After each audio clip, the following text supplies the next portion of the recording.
Hello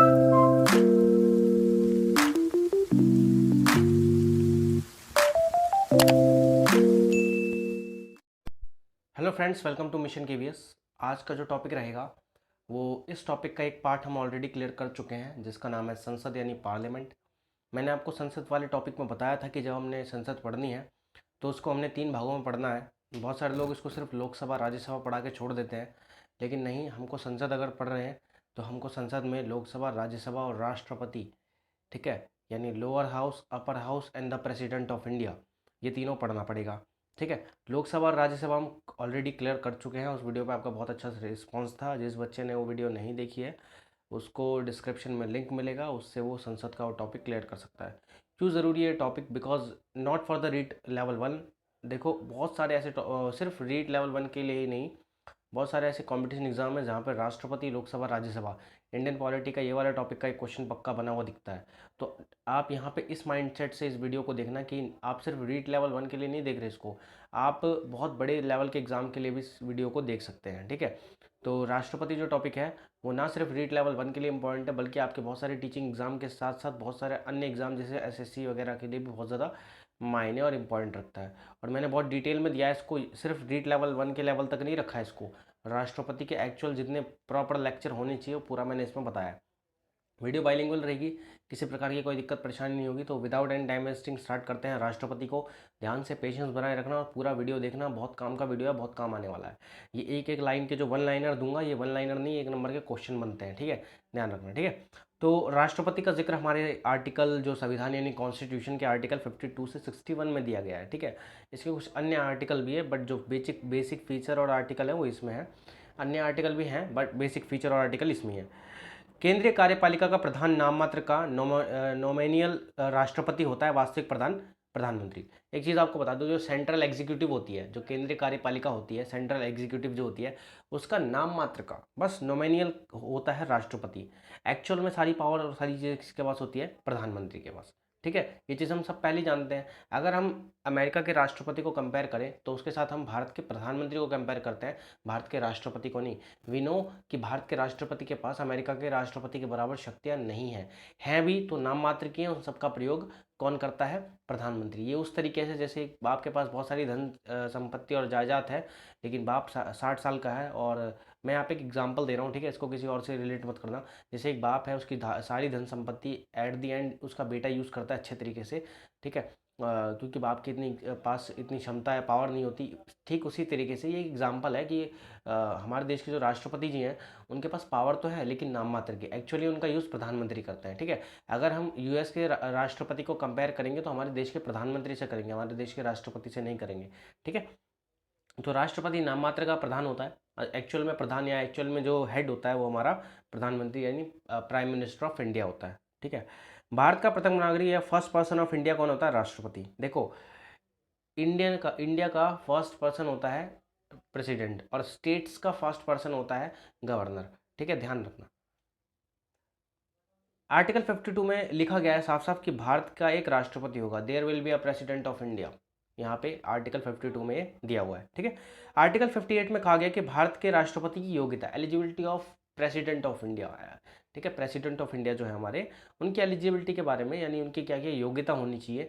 देखो, बनने को तो हर कोई राष्ट्रपति बन सकता है, जिसकी एज 35 के ऊपर हो या 35 क्रॉस कर चुका हो, लेकिन कुछ क्राइटेरिया ऐसे आ जाते हैं जिसके बाद बहुत सारे नाम राष्ट्रपति के छट जाते हैं और कुछ ही आगे जा पाते हैं। ठीक है, तो राष्ट्रपति के कुछ क्राइटेरिया हैं, उनमें से पहला है भारत का नागरिक होना चाहिए। ओके, और व्यक्ति की उम्र जो है वो 35 ईयर्स कंप्लीट कर चुका हो और उससे ज़्यादा। ठीक है, व्यक्ति में लोकसभा सदस्य यानी लोकसभा हाउस का एक कैंडिडेट बनने की सारी क्वालिटी फुलफिल करता हो, यानी उस पर्सन के अंदर लोकसभा कैंडिडेट बनने की सारी क्वालिटी वो खुद फुलफिल करता हो, तो वो राष्ट्रपति भी बन सकता है। ठीक है, व्यक्ति किसी लाभ के पद पर ना हो, बेनिफिशियल पोस्ट पे ना हो। और याद रहे, हमारे जो देश में राष्ट्रपति, उपराष्ट्रपति, राज्यपाल, मंत्री, ये सभी लाभ के पद नहीं हैं। ठीक है, जो हमारा प्रेसिडेंट है, वाइस प्रेसिडेंट है और गवर्नर है और चीफ मिनिस्टर है, ये सारे कोई भी लाभ के पद नहीं है। कोई भी मंत्री जो है, चीफ मिनिस्टर ही नहीं, बहुत सारे जो भी मंत्री हैं, मिनिस्टर्स जो हैं, वो लाभ के पद यानी बेनिफिट्स का कोई पोस्ट नहीं है। ध्यान रखना ये चीज़। ठीक है, और अब राष्ट्रपति को कैसे बन सकता है? देखो, अब मैंने बता दिया क्राइटेरिया। अब आप लोग सोचोगे अगर भाई हमारे घर से भी कोई 35 साल का है तो जाहिर सी बात है वो भी राष्ट्रपति बन सकता है। तो यहाँ पे कुछ एक फैक्टर आ जाता है जो बहुत इंपॉर्टेंट रोल अदा करता है। देखो आपके सदन में जो हाउस होता है, ठीक है, उसमें कम से कम 50 तो आपके प्रस्तावक होने चाहिए या प्रपोनेंट होने चाहिए। कम से कम 50 प्रपोनेंट होने चाहिए जो आपका नाम लेके हाँ भाई, फॉर एग्जांपल हाँ भाई हम राष्ट्रपति रामनाथ कोविंद या व्यक्ति रामनाथ कोविंद जी को राष्ट्रपति पद के लिए उम्मीदवार के लिए खड़ा करना चाहते हैं, बनाना चाहते हैं। 50 तो आपके प्रपोनेंट यानी प्रस्तावक होने चाहिए और 50 ही अप्रूवर होने चाहिए, अनुमोदक होने चाहिए, यानी 50 उन 50 का समर्थन करें। कुल मिलाकर अगर आपको राष्ट्रपति बनना है तो आपको कम से कम सदन के जो हाउस के कम से कम 100 पीपल्स का सपोर्ट मायने रखता है। 50 पीपल तो ये बोले कि हाँ भाई हम इनको राष्ट्रपति पद के रूप में देखना चाहते हैं या राष्ट्रपति के रूप में देखना चाहते हैं, और 50 उन 50 लोगों का सपोर्ट यानी समर्थन करें, उनको अप्रूवल दे। तो कुल मिलाकर एक राष्ट्रपति पद या एक राष्ट्रपति की सीट हासिल करने के लिए एक जो व्यक्ति होता है, कैंडिडेट होता है, he want 100 support of house of peoples. कम से कम 100 सपोर्ट चाहिए उसको हाउस ऑफ पीपल्स का, मतलब जो ये लोकसभा राज्यसभा के सदस्यों का, ठीक है। तो एक बेसिक फीचर है, इसको याद रखना। 50 प्रस्तावक यानी 50 प्रपोनेंट और 50 अप्रूवर यानी अनुमोदक चाहिए होता है किसके लिए, राष्ट्रपति के लिए। आई होप आपको ये फैक्ट क्लियर हो गया होगा। नेक्स्ट, आर्टिकल 54 एंड 55 में राष्ट्रपति के इलेक्शन के बारे में बताया गया है, राष्ट्रपति के चुनाव के बारे में बताया गया है। भारत के राष्ट्रपति का चुनाव अप्रत्यक्ष विधि यानी इनडायरेक्ट मेथड के द्वारा होता है, जिसमें जनता नहीं बल्कि निर्वाचन मंडल, जो हमारा निर्वाचन मंडल होता है, इलेक्टोरल कॉलेज के लोग भाग लेते हैं, इलेक्टोरल कॉलेज के सदस्य यानी मेंबर भाग लेते हैं। अब ये इलेक्टोरल कॉलेज क्या होता है, ये निर्वाचन मंडल क्या होता है, इसके बारे में मैं डिस्कस करूंगा। इसमें कौन कौन से मेंबर्स होते हैं ये भी डिस्कस करेंगे। देखो इंपॉर्टेंट क्वेश्चन है, इसको बहुत बड़े लेवल पर लेके जा रहा हूँ इस वीडियो को, ताकि आपका छोटे लेवल पे क्वेश्चन आ जाए तो दिक्कत नहीं होगी। और यहाँ पे ना सिर्फ रीट लेवल 1 बल्कि रीट लेवल 2 वालों के लिए बहुत इंपॉर्टेंट क्लास है ये, ठीक है। तो बिल्कुल मिस मत करना। रीट लेवल 2 में भी इस टॉपिक और ये टॉपिक दिया हुआ है, तो आप अच्छे से पढ़ सकते हैं, ठीक है, इसके साथ जा सकते हैं, ठीक है। तो जनता तो चुनती नहीं है राष्ट्रपति को। कभी किसी ने सुना है न्यूज़ और चैनल में कि भाई राष्ट्रपति का इलेक्शन हो रहा है? नहीं। राष्ट्रपति को कौन चुनता है? जिनको हम चुनते हैं वो राष्ट्रपति को चुनते हैं। अभी आप बस इतना याद रखिए, बाद में आने वाले पॉइंट में इलेक्टोरल कॉलेज के बारे में यानी निर्वाचन मंडल के बारे में बताऊंगा, ठीक है। राष्ट्रपति का चुनाव समानुपातिक प्रतिनिधित्व प्रणाली यानी प्रोपोर्शनल रिप्रेजेंटेशन सिस्टम और एकल संक्रमणीय मत प्रणाली यानी सिंगल ट्रांसफरेबल वोट सिस्टम के द्वारा होता है। डायरेक्ट मेथड की तो बात यहाँ पे हुई नहीं है, पास दी पोस्ट प्रणाली की यहाँ पे बात हुई नहीं है। यहाँ बात हो रही है प्रोपोर्शनल रिप्रेजेंटेशन सिस्टम, इसके द्वारा होता है, जिसके तहत सांसद जो होता है एमपी की वोट वैल्यू जो होती है वो विधायक यानी मेंबर ऑफ लेजिस्लेटिव असेंबली के बराबर मानी जाती है। क्योंकि आपने देखा होगा सांसद तो बहुत कम होते हैं 543, लेकिन विधायकों की संख्या तो बहुत ज़्यादा होती है। तो इनके वोट वैल्यू को बिल्कुल बराबर रखने की कोशिश की जाती है, इससे समान अनुपात में बांट दिया जाता है, यानी सांसदों यानी एमपीज़ का वोट जो होता है वो एमएलएज के वोट की वैल्यू के बराबर मान लिया जाता है, ठीक है। राष्ट्रपति पद का जो उम्मीदवार है, कैंडिडेट है, उसको कम से कम 50% प्लस 1 वोट जीत के लिए चाहिए होता है, ठीक है। इतना तो उसको जीत के लिए चाहिए होता है, ठीक है। अब इलेक्टोरल कॉलेज में कौन कौन से लोग होते हैं, यानी निर्वाचन मंडल में कौन कौन से लोग होते हैं? एक होते हैं लोकसभा के निर्वाचित सदस्य, वो कैंडिडेट जो लोकसभा से जीत के आए। वो कैंडिडेट जो राज्यसभा से चुने हुए हैं। याद रखना इसमें वो 12 सदस्य नहीं होते राज्यसभा के। जो राज्यसभा है या राज्यसभा के जो 12 सदस्य तो राष्ट्रपति चुनता है, तो वो सदस्य राष्ट्रपति के इलेक्शन में भाग नहीं लेते हैं, अदरवाइज बाकी सारे भाग लेते हैं। राज्य की विधानसभा यानी लेजिस्लेटिव असेंबली के मेंबर्स भी आते हैं इसमें, ठीक है। और एक इसमें अपवाद भी है, एक्सेप्शनल केस भी है, कि सिर्फ इसमें दिल्ली और पुदुचेरी के जो लेजिस्लेटिव असेंबली के सदस्य भाग लेते हैं राष्ट्रपति के चुनाव में, और बाकी किसी भी ऐसे जो हमारी यूनियन टेरिटरी का कोई ऐसा कोई भाग नहीं लेता, ठीक है। तो ये दोनों भाग लेते हैं। तो ये आपका पूरा इलेक्टोरल कॉलेज है, निर्वाचन मंडल, इसको ध्यान से देख लेना। इसमें लोकसभा के जो कैंडिडेट हैं वो होते हैं चुने हुए, राज्यसभा के चुने हुए कैंडिडेट, 12 जो राष्ट्रपति चुनता है वो नहीं भाग लेते इसमें।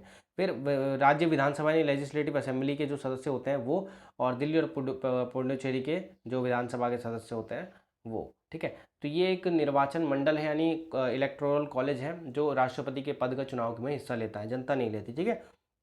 तो आई होप आपको ये समझ में आ गया होगा। नेक्स्ट इज आर्टिकल 56 टेन्योर यानी कार्यकाल। कब तक रह सकते हैं एक राष्ट्रपति अपने पद पर? देखिए राष्ट्रपति का कार्यकाल या टेन्योर होता है 5 ईयर्स का होता है, 5 ईयर्स यानी 5 साल का होता है, ठीक है। राष्ट्रपति चाहे तो अपना कार्यकाल पूरा होने से पहले अपना इस्तीफा दे सकता है, किसको? वाइस प्रेसिडेंट को दे सकता है, ध्यान रहे, ठीक है। महाभियोग इम्पैचमेंट जो होता है, इम्पीचमेंट जो होता है, महाभियोग के द्वारा राष्ट्रपति का कार्यकाल पूरे होने से पहले उसको हटाया सकता है। इम्पीचमेंट एक ऐसा प्रोसेस है जिसके थ्रू हम राष्ट्रपति को उसके पद से हटा सकते हैं, लेकिन तभी जब राष्ट्रपति ने वायलेंट किया हो, उल्लंघन किया हो किस चीज़ का, हमारे संविधान का, कॉन्स्टिट्यूशन का, तभी। ठीक है। राष्ट्रपति की अगर मृत्यु हो जाती है, फॉर एग्जांपल अगर कोई राष्ट्रपति की डेथ हो जाती है, तो 6 महीने के अंदर अंदर दोबारा इलेक्शन होना चाहिए राष्ट्रपति का, ऐसा अनिवार्य है, कंपलसरी है। ठीक है, ध्यान रखना। आर्टिकल 57 में कहा गया है कि एक ही व्यक्ति हमारे देश में कितनी बार भी राष्ट्रपति बन सकता है। अमेरिका में ऐसा नहीं है, अमेरिका में सिर्फ 2 बार। बराक ओबामा 2 बार बने थे, उसके बाद लगता है कि अब कोई 2 बार नहीं बनता। हमारे देश है, मैं ये कहना चाह रहा हूँ एक्चुअली में कि हमारे देश में बहुत सारे लोग कई बार बन सकते हैं राष्ट्रपति। ठीक है, तो उसमें जो एक नोट है कि केवल राजेंद्र प्रसाद ऐसे हैं जो अब तक 2 बार राष्ट्रपति बने हैं। इसके अलावा और कोई राष्ट्रपति अभी तक फिलहाल में 2 बार नहीं बना। ठीक है, ध्यान रखेंगे इस पॉइंट को। आर्टिकल 60 शपथ ओथ, जो शपथ होती है वो कौन दिलाता है राष्ट्रपति को? तो राष्ट्रपति को शपथ दिलाने का काम chief justice of supreme court, सर्वोच्च न्यायालय के मुख्य न्यायाधीश जो होते हैं, मेन वाले, वो शपथ दिलवाते हैं राष्ट्रपति को। ध्यान रहेगा ये चीज़। ठीक है। आर्टिकल 61 राष्ट्रपति पर महाभियोग, इम्पीचमेंट ऑफ द प्रेसिडेंट। ठीक है, इम्पीचमेंट ऑन द प्रेसिडेंट, कैसे महाभियोग लगाया सकता है, यानी कैसे उनको, ये एक प्रोसेस है इम्पीचमेंट, जिससे हम राष्ट्रपति को उसके पद से यानी पोस्ट से हटा सकते हैं। लेकिन ये कैसे होता है इसके बारे में ढंग से समझेंगे। देखो, अगर राष्ट्रपति संविधान का उल्लंघन करता है, यानी उसको संविधान की अवहेलना करता है, उल्लंघन करता है, डिसरिस्पेक्ट करता है, समथिंग एल्स, तो उस पर महाभियोग चलाया जा सकता है, उसके अलावा और किसी चीज़ पर नहीं चलाया सकता। ध्यान रहे, यही एक रीज़न होना चाहिए महाभियोग का। संसद के सदन यानी हाउस में महाभियोग का प्रस्ताव, इम्पीचमेंट मोशन लाया जा सकता है संसद के किसी भी सदन में, चाहे लोकसभा और राज्यसभा, किसी भी एक सदन में इम्पीचमेंट मोशन यानी महाभियोग का प्रस्ताव लाया जा सकता है। ये वो प्रस्ताव है जिसके थ्रू राष्ट्रपति को हटाया जा सकता है। राष्ट्रपति पर महाभियोग लगाने से पहले राष्ट्रपति को 14 दिन पहले इन्फॉर्म करना जरूरी होता है। ये उसी तरह है जिस तरह आप अगर किसी के घर को तोड़ने वाले हो तो उसको एक लीगल नोटिस पहले पहुंचाते हो ताकि उसको समय मिले खाली करने का। ऐसे ही ये नहीं होगा कि भाई आज राष्ट्रपति ने संविधान का उल्लंघन किया तो कल आप उसमें महाभियोग लगा रहे हो। नहीं, कम से कम आपको उसको हटाने से पहले 14 दिन पहले उसको नोटिस देना पड़ेगा कि हाँ भाई हम आपको हटाने वाले हैं, 14 दिन पहले आपके लिए महाभियोग लेके आने वाले हैं, आपको फेस करना पड़ेगा वो, वरना आप नहीं हटा सकते ऐसे। ठीक है। किसी भी सदन में 1/4 यानी 1/4 जो मेंबर होते हैं वो राष्ट्रपति पर लगाए जाने वाले महाभियोग के लिए सहमत होने जरूरी है, तभी महाभियोग पर चर्चा यानी डिस्कशन होगा।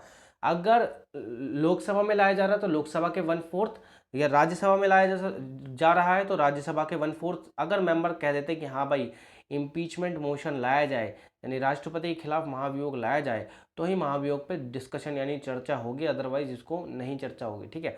और अगर मान लो डिस्कशन स्टार्ट हो गया, 1/4 सदस्यों ने डन कर दिया, ग्रीन हरी झंडी दिखा दी, उसके बाद आपको दोनों सदनों में, दोनों हाउस से यानी अपर और लोअर हाउस से यानी लोकसभा राज्यसभा दोनों से ही कम से कम 2/3 मेजोरिटी की जरूरत पड़ेगी अगर आपको राष्ट्रपति को हटाना है। ओके, ध्यान रहेगा।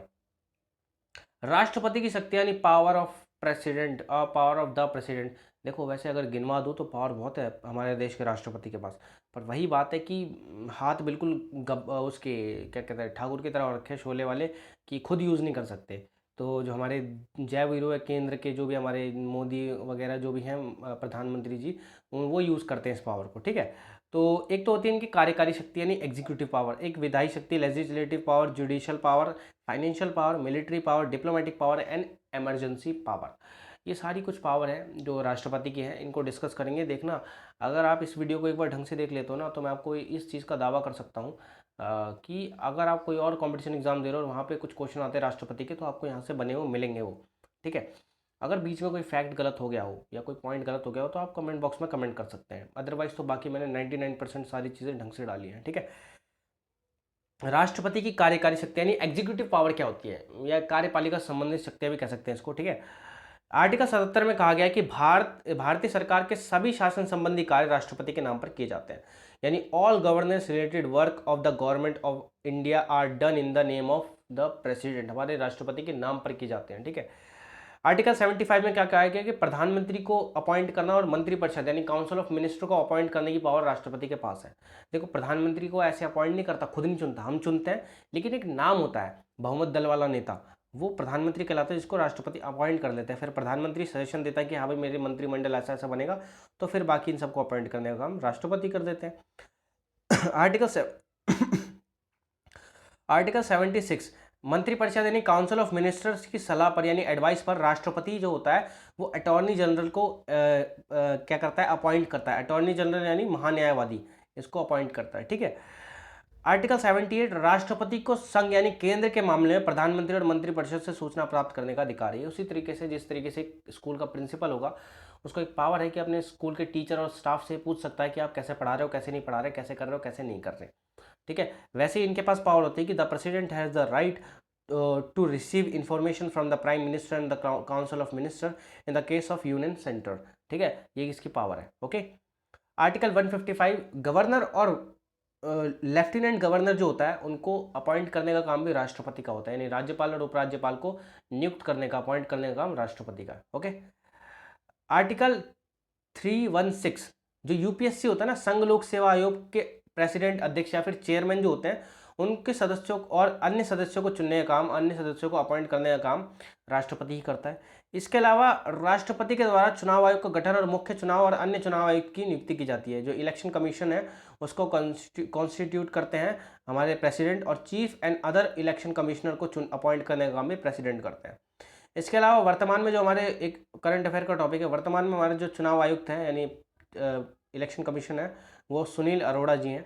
और राष्ट्रपति के द्वारा मंत्रिपरिषद की सलाह पर महानियंत्रक और महालेखा परीक्षक जो हमारे केज होते हैं ना, जो होता है कंट्रोलर, यहाँ पे कंप्लोलर आ रखा है, मैं इसको 1 मिनट देना, मैं इसको ठीक कर दूँ, एन लगा दो यहाँ पे, 1 मिनट दो। यस, अब ठीक हो गया ये। जो कंट्रोलर एंड ऑडिटर जनरल होते हैं ना, यानी महानियंत्रक और महालेखा परीक्षक, इनको भी अपॉइंट करने का काम कौन करता है? जो हमारे राष्ट्रपति यानी प्रेसिडेंट होते हैं वही करते हैं, ओके। राष्ट्रपति किसी भी क्षेत्र को अनुसूचित क्षेत्र यानी शेड्यूल एरिया कह सकता है, घोषित कर सकता है। और इसके साथ साथ राष्ट्रपति अनुसूचित जाति यानी शेड्यूल कास्ट, अनुसूचित जनजाति यानी शेड्यूल ट्राइब और अन्य पिछड़ा वर्ग यानी अदर बैकवर्ड कास्ट ओबीसी के लिए एक आयोग यानी कमीशन बना सकता है। ये क्या कर सकता है? राष्ट्रपति के पास एक पावर है कि वो किसी एरिया को क्या कह सकता है? शेड्यूल एरिया कह सकता है, शेड्यूल एरिया यानी अनुसूचित क्षेत्र कह सकता है। इसके साथ साथ एससी, एसटी और ओबीसी के लिए क्या कर सकता है? कमीशन बिठा सकता है, ठीक है। ये पावर राष्ट्रपति के पास है। राष्ट्रपति की विधायी शक्तियां, लेजिस्लेटिव पावर क्या होती है राष्ट्रपति के पास? ये भी है इनके पास काफी, ठीक है।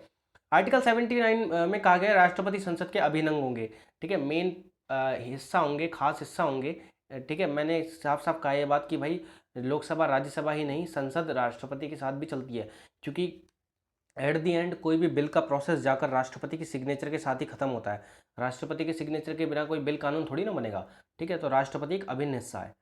आर्टिकल 87 में हर लोकसभा चुनाव के बाद संसद के पहले सत्र यानी first session of the parliament after Lok Sabha election और हर साल के पहले सत्र के आरंभ में राष्ट्रपति दोनों सदनों को संयुक्त रूप से संबोधित करते हैं।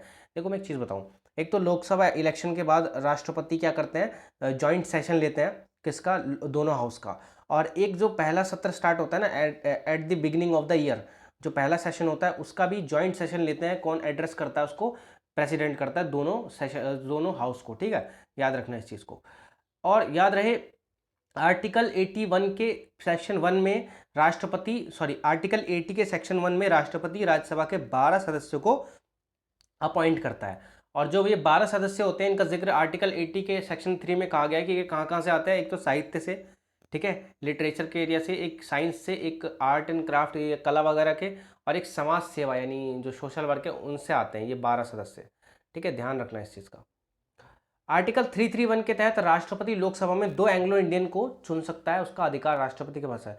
आर्टिकल 333 के तहत जो हमारा राज्यपाल था, गवर्नर था, वो स्टेट में एक एंग्लो इंडियन चुन सकता था। और आर्टिकल 331 के तहत राष्ट्रपति लोकसभा में 2 एंग्लो इंडियन चुन सकता है। एंग्लो इंडियन के बारे में पहले ही बता चुका हूँ, ये वो लोग होते हैं जो आज़ादी के समय यूरोप गए नहीं थे, यूरोपीय मूल के होते हैं, लेकिन जिनकी शादी भारतीय मूल के किसी महिला या पुरुष से हो गई थी तो वो यहीं रह गए थे और उनकी संतान फिर एंग्लो इंडियन कहलाई, जो यूरोप नहीं गए थे। आज़ादी के समय इनकी संख्या अप्रॉक्सीमेटली 30,000 के आसपास थी। लेकिन आजकल इसको लेकर विवाद चल रहा है एंग्लो इंडियन को लेकर कि इनकी जो इनको आरक्षण दे रखा है ना 2 सीटों का, ये शायद हटाया जाएगा। तो इसके ऊपर लेकर अभी विवाद है, कंफर्म नहीं है, विवाद है, ठीक है। आर्टिकल 85 में कहा गया है कि राष्ट्रपति संसद के सत्र आहूत यानी सेशन कॉल करना, यानी सेशन को स्टार्ट करता है, और सत्रावसान समापन, सेशन एंडिंग करता है। याद रखना, सेशन की स्टार्टिंग और सेशन की एंडिंग का पावर राष्ट्रपति के पास है। राष्ट्रपति मंत्रिपरिषद की सलाह पर लोकसभा को विघटित यानी डिसॉल्व कर सकता है, खत्म कर सकता है। अगर प्रधानमंत्री ने कहा कि हमारे पास भाई मेजॉरिटी वोट नहीं है तो आप संसद को भंग कर दीजिए, तो राष्ट्रपति कर सकता है। लेकिन याद रहे, संसद के सेशन को कुछ देर के लिए रद्द कर देना या कुछ दिन के लिए टाल देना, ये पावर लोकसभा अध्यक्ष यानी लोकसभा के जो लोकसभा स्पीकर के पास होती है। एडजॉर्नमेंट करना ना, लोकसभा एडजॉर्नमेंट करने की पावर जो किसके पास होती है, लोकसभा स्पीकर के पास। बाकी पूरी तरीके से लोकसभा को खत्म करने की पावर राष्ट्रपति के पास होती है, ध्यान रहेगा, ठीक है। आर्टिकल 108 के तहत किसी भी नॉर्मल ऑर्डिनरी बिल हो गया, साधारण विधेयक हो गया, उस पर अगर दोनों सदनों के बीच क्लैश हो गया, यानी लोअर हाउस अपर हाउस के बीच में कुछ क्लैश हो गया, तो जॉइंट सेशन बुलाने का अधिकार है आर्टिकल 108 के तहत राष्ट्रपति को, ठीक है। और जनरल सेक्रेटरी जॉइंट सेशन के लिए कॉल करते हैं, वो अलग चीज़ है, वो अलग पॉइंट है। बट देखो, कुछ ऐसे केस रहे हैं जहाँ पर जॉइंट सेशन बुलाया गया, जैसे दहेज प्रथा निरोध विधेयक 1961, बैंकिंग सेवा आयोग विधेयक 1978, आतंकवाद निरोध विधेयक 2002।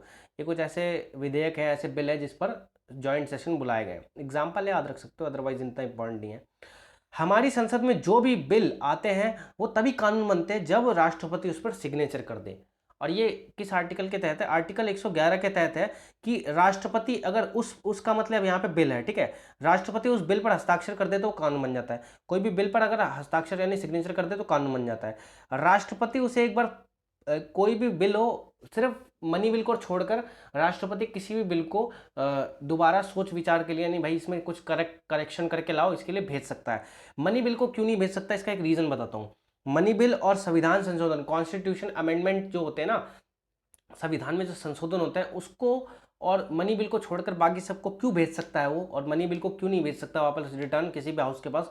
क्योंकि मनी बिल लाने से पहले राष्ट्रपति के पास सिग्नेचर करवाने पड़ते हैं। तो जब वो पहले ही कंफर्मेशन दे चुका है तो बाद में वो कैसे उसको मना करेगा, उसको तो सिग्नेचर करने पड़ेंगे।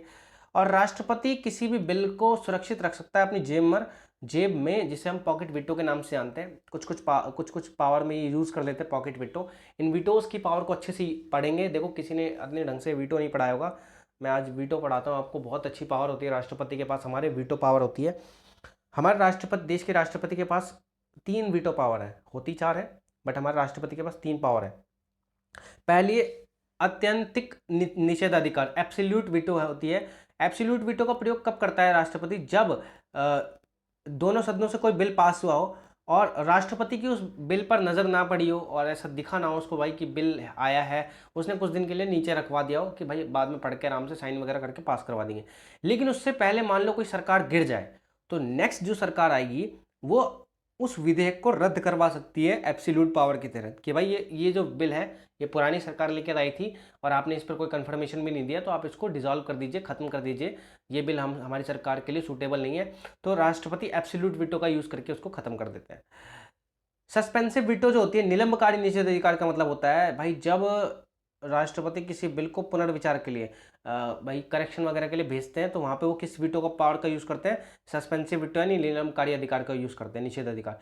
पॉकेट वीटो, जे भी निषेधाधिकार बहुत कम यूज़ करने को मिलता है राष्ट्रपति को ये, लेकिन जब करते हैं तो बहुत सही टाइम पे करते हैं। देखो, जब राष्ट्रपति संसद के द्वारा पास बिल को ना करे, ना तो उसको ना करे और ना ही हाँ करे, चुपचाप अपनी जेब में रख ले, कोई रिस्पॉन्स ना दे, तो सामने वाला सदन समझ जाता है कि भाई राष्ट्रपति ने पॉकेट वीटो का यूज़ किया है। एक बार ऐसा हो चुका है। एक बार क्या हुआ था, ज्ञानी जैल सिंह जो हमारे राष्ट्रपति थे 1986 में, एक भारतीय डाक बिल आया था जिसमें पॉकेट वीटो का इस्तेमाल किया गया था और इस बिल को पास नहीं करवाया गया था, क्योंकि इसमें क्या था कि इसमें चेंज किया गया था भारतीय डाक बिल में कि जो पोस्ट मास्टर है वो हमारे जो पोस्ट कार्ड्स को है वो खोल कर देख सकते हैं कि उसके अंदर क्या लिखा है। तो इससे हमारी गोपनीयता का अधिकार एक मौलिक है वो भी भंग हो रहा था।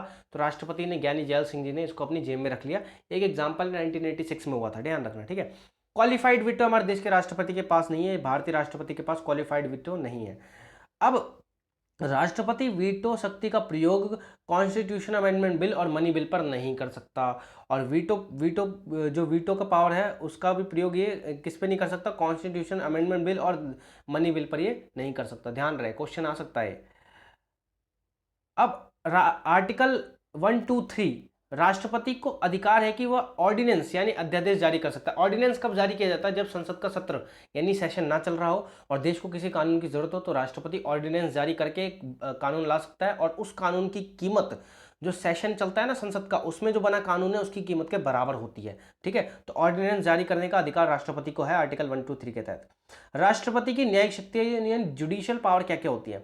एक तो राष्ट्रपति सर्वोच्च न्यायालय से सलाह लेने का अधिकार है 123 के तहत, आर्टिकल 143 के तहत राष्ट्रपति को सर्वोच्च न्यायालय से सलाह लेने का अधिकार है देश के मामलों में। लेकिन सर्वोच्च न्यायालय यानी सुप्रीम कोर्ट सलाह दे या ना दे, उनकी मर्जी है।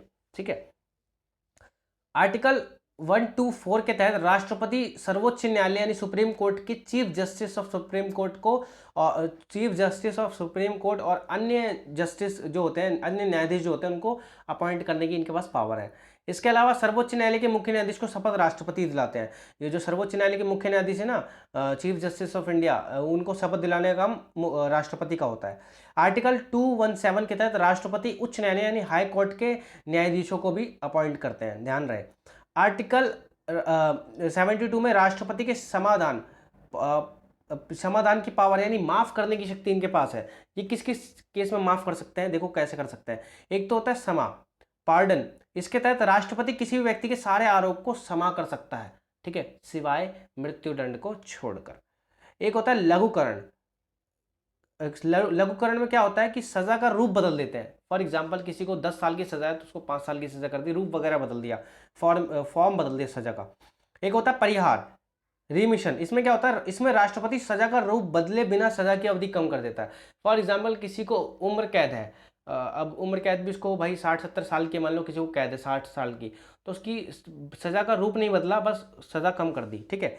एक होता है विराम, रिस्पाइट। इसमें क्या होता है कि मान लो कुछ फिजिकली चैलेंज होता है या फिर प्रेग्नेंट महिला होती है, अगर वो आरोपी है लेकिन प्रेग्नेंट है या फिजिकली चैलेंज है, तो राष्ट्रपति उनकी सजा को विराम दे देता है कुछ दिन के लिए, जब तक वो ठीक वीक ना हो जाए। ऐसे देखा नहीं है, कुछ लोगों की टांग मांग टूट जाती, गोली लग जाती है, तब तक उनको सजा नहीं मिलती, वो निगरानी में रहते हैं हॉस्पिटल वगैरह में जब तक ठीक नहीं हो जाते। कोई प्रेग्नेंट लेडी है लेकिन वो हथियारी भी है, तो भाई पहले उसको बच्चा हो जाएगा, उसके बाद उसको फिर सजा देंगे, ठीक है। एक होता है रिप्राइव यानी विलंबन। राष्ट्रपति, इसमें राष्ट्रपति किसी मृत्युदंड पर अस्थायी रोक लगा सकता है, यानी किसी को मृत्युदंड की सजा मिल गई, कोर्ट ने ऑर्डर दे दिया, तो राष्ट्रपति उस पर कुछ दिन के लिए रोक लगा सकता है ताकि वो अपने आप को सही प्रूफ कर सके। लेकिन याद रहे, राष्ट्रपति ये क्षमादान की शक्ति का यूज तब कर सकता है जब उसको काउंसिल ऑफ मिनिस्टर्स सलाह दे, तभी कर सकता है, अदरवाइज ये नहीं कर सकता, ठीक है।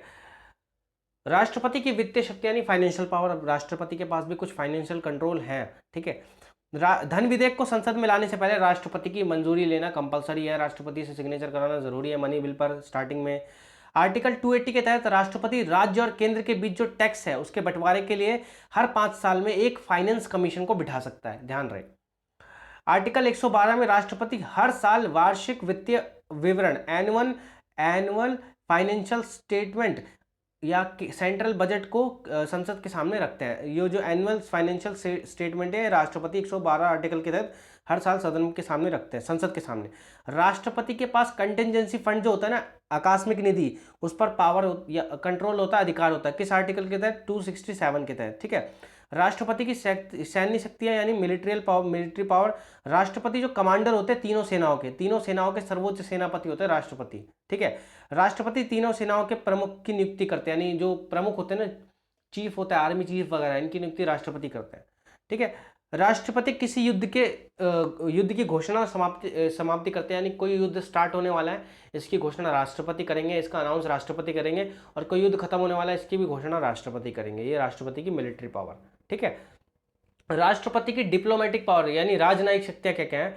अंतरराष्ट्रीय संधियां, जो अंतरराष्ट्रीय इंटरनेशनल ट्रीटीज जो होती है ना, ट्रीटी और समझौते पर राष्ट्रपति के नाम पे होते हैं। इंटरनेशनल ट्रीटीज जो होती है, अंतरराष्ट्रीय संधियां, वो राष्ट्रपति के नाम पर होती है।